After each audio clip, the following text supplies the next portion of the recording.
नमो बुद्धाय जय भीम. मला खरं तर खूप आनंद होतोय, की या वास्तूमध्ये, लेणीच्या परिसरामध्ये अशा साधकांसोबत ध्यान करण्याची संधी मला मिळाली, जे धम्माच्या पाथवरती अग्रेसर आहेत. तर सगळ्यात पहिले मी तुमचं खूप खूप पुण्यानुमोदन करतो, की तुम्ही सर्वजण इथं आलात आणि हा ध्यानाचा अनुभव आपण सर्वांनी सामूहिक घेतला. असं म्हणतात, की जे एका मार्गावरती, एका पाथवरती चालतात, अशा सर्व साधकांसोबत किंवा अशा व्यक्तींसोबत जर का समूहासोबत आपण असू, तर आपली आध्यात्मिक प्रगती, धम्मावरची प्रगती ही लवकर होते आणि गतिमान होते. आणि त्यामुळे बुद्धांनी आपण जर बघितलं तर संघाची निर्मिती केली. तोच एक मानस ठेवून आज आपण घरी किंवा आपण जिथे राहतो तिथे दररोज ध्यान करतोय. जे ज्यांना बुद्ध, धम्म आणि खऱ्या अर्थाने संघ समजलेला आहे, तो प्रत्येक व्यक्ती दैनिक जीवनामध्ये काही वेळ का असेना, तो ध्यानाचा अभ्यास करतो. आपल्या घरी आपण करतोच आहे. पण लेणी जे आहे, आपण आज औरंगाबाद शहरामध्ये आहोत, ज्याला छत्रपती संभाजीनगर आज संबोधलं जातं. या शहरामध्ये आज आपण लेणीचा आपल्याला सहवास लाभलेला आहे. आणि ही लेणी ज्या गोष्टीसाठी उभी झालेली आहे किंवा ज्या कारणांमुळे ही बनवण्यात आली होती, हे पर्यटन स्थळ झालेलं आहे. परंतु फक्त हे पर्यटन स्थळ नसून इथे भिक्खू राहत होते. इथे साधेसुधे भिक्खू नव्हते. जे विनयशील भिक्खू होते, असे भिक्खू होते. असं म्हणतात बुद्ध काळामध्ये अरहंतांचं वास्तव्य इथे झालेलं आहे. मग ते करत काय होते इथे राहून? आपण जर लेणीचा अभ्यास केला तर आपल्याला दिसेल की आज हे विहार आहे आणि इथे हा हॉल आहे. तर निश्चित इथं ध्यान होत असेल. निश्चित इथे बुद्धांची, धम्माची, संघाची वंदना होत असेल. आणि अशा ठिकाणी जर का आपण ध्यानाचा अनुभव घेतोय, तर निश्चित आपली ध्यानामध्ये आणि बुद्ध शासनामध्ये आपण प्रगती करू शकतो. तर तो एक अनुभव देण्याचा प्रयत्न आम्ही करत आहोत आणि याची सुरुवात माझा लहान भाऊ विवेक आहे. त्याने केलं टॅलेंट ट्रीच्या माध्यमातून आणि त्याला आपण पुढे घेऊन जात आहोत. तर या सेशनच्या माध्यमातून माझी सर्वांना एकच रिक्वेस्ट आहे, की आपण सर्वजण जे मेडिटेटर आहोत, तर आपण प्रयत्न हा करूयात, की आपण मॅक्सिमम लोकांना लेणीसाठी कनेक्ट करूयात. आठवड्यातून 1 दिवस लेणीवरती. याच्यासाठी गरजेचं नाही, की आपण म्हणजे ठरवून किंवा काय केलं पाहिजे. जेव्हा-जेव्हा तुम्हाला वेळ मिळेल, तुम्ही तुमचा ग्रुप घेऊन इथे येऊ शकता. काही वेळ ध्यान करू शकता आणि जाऊ शकता. सकाळी मॉर्निंग मेडिटेशन तर आहेच, पण दुपारच्याही वेळेमध्ये मी बरेचदा इथे येत असतो आणि दुपारी इथं खूप सायलेन्स असतो. इव्हन पक्ष्यांचा देखील आवाज कमी असतो. कारण पक्षी हे सकाळी एकदम खुश असतात, प्रसन्न असतात, जागे झालेले असतात आणि ते लोकांना जागं करत असतात. त्याच्यामुळे ते खूप म्हणजे त्यांचा आवाज येतो आपल्याला. तर दुपारच्या वेळेमध्ये ते शांत असतात आणि दुपारी टुरिस्ट देखील कमी असतात. तर त्यावेळी देखील तुम्ही स्पेशली ह्या ठिकाणी येऊन ध्यान करू शकता. आणि हा प्रवास जो आहे आपण जो सुरू केलेला आहे, ध्यानाचा प्रवास, हा लोकांपर्यंत जाणं गरजेचं आहे. याचे 2 फायदे होतात. एक फायदा हा होतो, की एकतर आपली ध्यानामधली प्रगती आपल्याला चेक करता येते. दुसरा फायदा हा होतो, की आपण अभ्यास केला असेल आता बसल्यानंतर, या 2 तासाच्या कालावधीमध्ये बरेचसे लोकं येऊन गेले. ते आपल्याला बघून गेले. बरोबर आहे. कुणाच्या तरी एकाच्या चित्तामध्ये निर्माण झालं, की नाही हे प्लेस ध्यानासाठी आहे, मी ध्यान केलं पाहिजे. आणि आपण आता बसलेलो असताना 2 लेडीज इथे आल्या होत्या आणि त्या दोघी पण एक जण तिकडे आणि एक जण मागे इथे ध्यानाला बसले होते. त्यांना आपण बोललो का ध्यान करा म्हणून? नाही. असं त्यांच्यामध्ये स्वयंप्रेरणा निर्माण झाली आणि प्रत्येक सेशनला आम्हाला हा अनुभव येतो. एका सेशनमध्ये तर खूप छोटी-छोटी लहान मुलं ती आमच्यासोबत वॉकिंग मेडिटेशन करत होती. त्यावेळेला 10-15 जणां 10 जणांचा ग्रुप त्या दिवशी होता आणि भरपूर टुरिस्ट त्या दिवशी मॉर्निंगला आलेले होते. बहुतेक मला वाटतं सुट्ट्या होत्या त्यावेळेला आणि त्यांची मुलं पण होती. ते ह्या साईडला वॉक करत होते आणि आम्ही ह्या साईडला वॉक करत होतो. तर तो अनुभव मिळतो आणि आपल्याला एवढं प्रिशियस धम्म मिळालेलं आहे. आपल्याकडे ते आहे. आपण काम करतोय, अभ्यास करतोय. हे लोकांपर्यंत पोहोचलंच पाहिजे आणि पोहोचवण्याची जबाबदारी ही फक्त भिक्खूंची नाही, आपली स्वतःची देखील आहे. जे शक्य असेल, ज्या स्तरावर शक्य असेल, ते आपण करूयात आणि बुद्ध शासन मजबूत करूयात. तर मी खूप आनंदी आहे, की तुमच्यासोबत ध्यान करायची मला संधी मिळाली. तर थँक यू.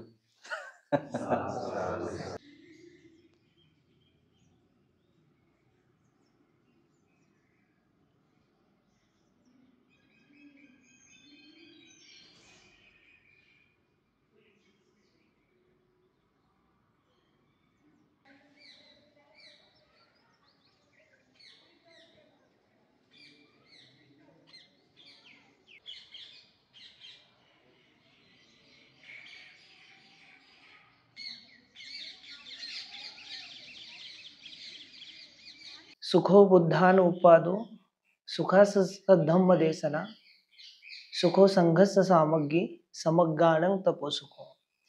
अर्थात बुद्धाचं उत्पन्न होणं तर सुखदायक आहेच, पण त्यांची दिलेली धम्मदेसना सुद्धा आणि त्या धम्मदेसनेनुसार जे काही आपण कार्य करतोय, अर्थात संघाची है ना, संघाची एकता म्हणजेच सामूहिक जे आपण आज ध्यान केलंय, तर त्याचं जे बळ आहे ते अद्भुत आहे. म्हणतात की ग्रुप सेटिंग आपण ऐकत असतो, परंतु तो अनुभव घेण्यासाठी एकत्र येऊन बसणं गरजेचं आहे आणि त्याच्यासाठी जी तपलेली भूमी आहे, अर्थात ज्या भूमीत आपण सध्या बसलेलो आहे आणि बोलतोय ती भूमी, अरहंतांची ही भूमी, निर्वाणाची ही भूमी, त्या ठिकाणी आपण ध्यानाचा एक वेगळाच अनुभव घेतलाय.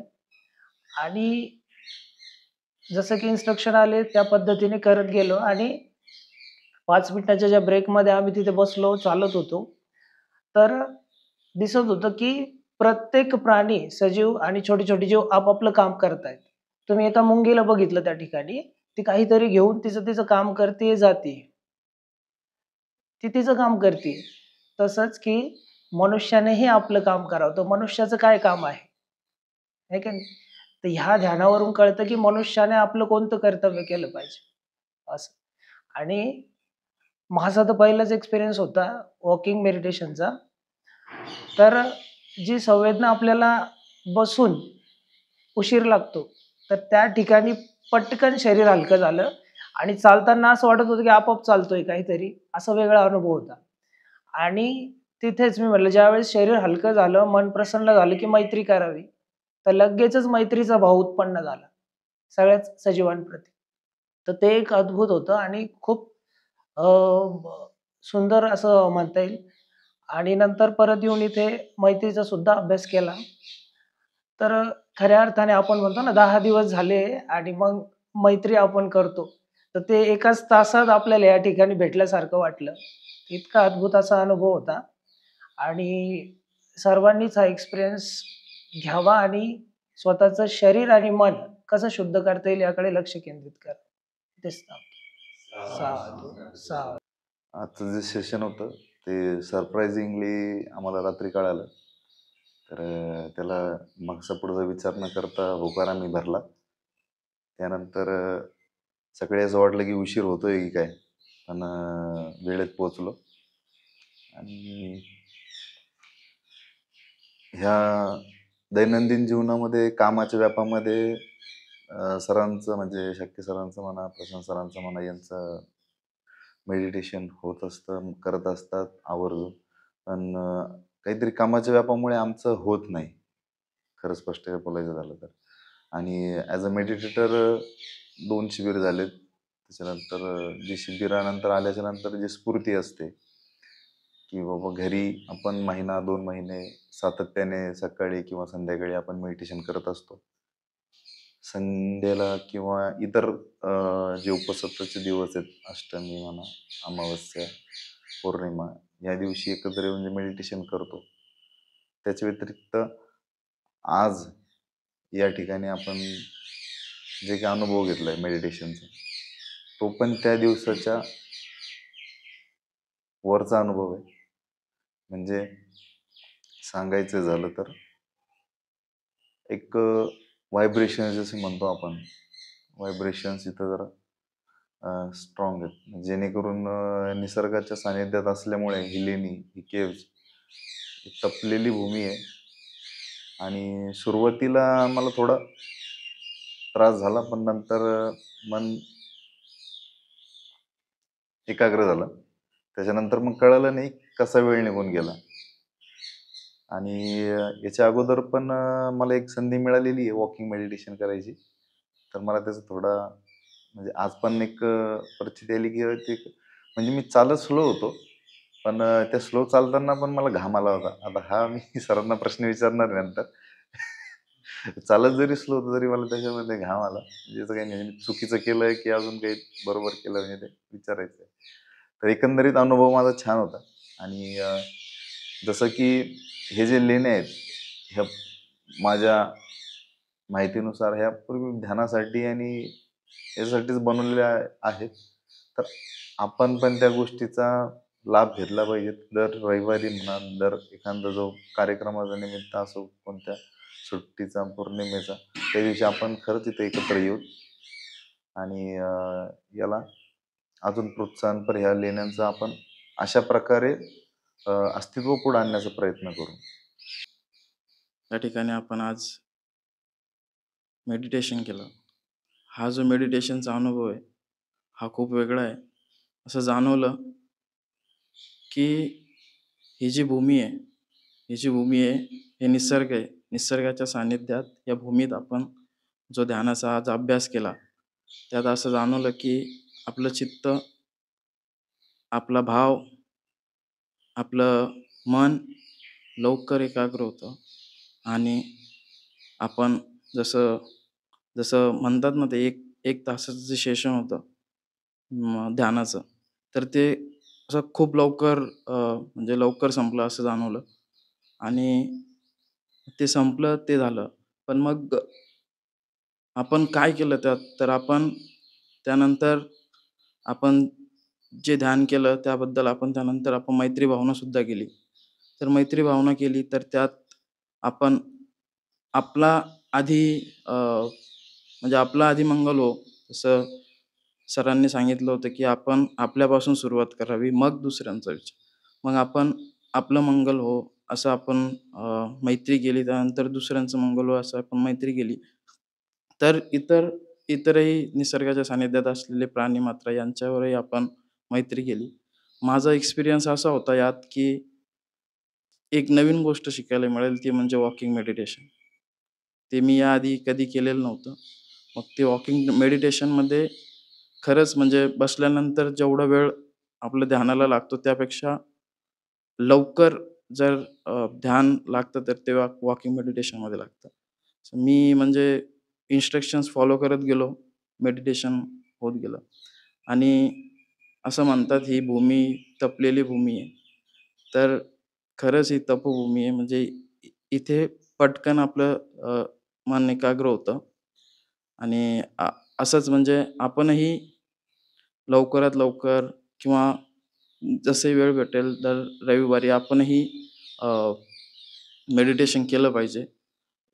सकाळचा 1 तास देणं खूप काही अवघड नाहीये, पण स्वतःसाठी तो द्यावा असं मला वाटतं. नमो बुद्धाय. जय भीम. आज या ठिकाणी लेणीवरती ध्यान करण्याची संधी प्राप्त झाली आणि इतक्या वर्ष वेगवेगळ्या ठिकाणी जाऊन ध्यानाचा वेगवेगळा अनुभव आहे. वेगवेगळ्या स्थळांचा, वेगवेगळ्या ठिकाणांचा, महातीर्थांचा आहे, विपश्यना सेंटरचा आहे. पण आजचा अनुभव अद्वितीय स्वरूपाचा आहे. त्याचं कारण वर्षावासही असू शकतो आणि दुसरी म्हणजे भूमी. त्या भूमीचं पण फार महत्त्व आहे.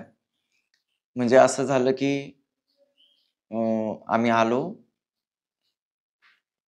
ध्यानाला बसलो आणि प्रश्न निर्माण झालं